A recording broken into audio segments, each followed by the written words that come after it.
Comment fonctionne notre système de santé? Le système de santé français est l'un des plus chers au monde. Nous dépensons chaque année 240 milliards d'euros pour nous soigner, soit 12% de notre produit intérieur brut. Notre système est particulièrement solidaire, puisque 50% de nos dépenses concernent uniquement 5% de la population. Qu'est-ce qui pèse dans le budget?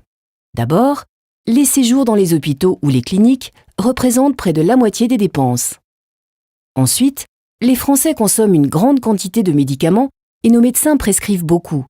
52 boîtes de médicaments par an et par Français, contre 17 seulement pour nos voisins allemands. Enfin, il y a les dépenses liées à la médecine de ville et les dépenses liées au transport, comme le SAMU par exemple.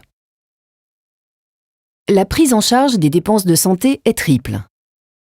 L'assurance maladie prend en charge environ les 3/4 des dépenses et est financée avant tout par les salariés et les entreprises, qui reversent presque 2 mois de salaire par an en cotisations sociales.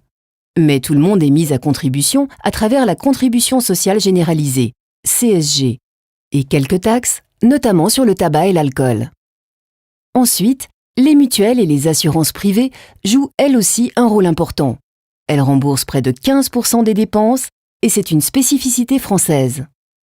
Enfin, les ménages payent directement autour de 10% des dépenses, un des taux les plus bas d'Europe.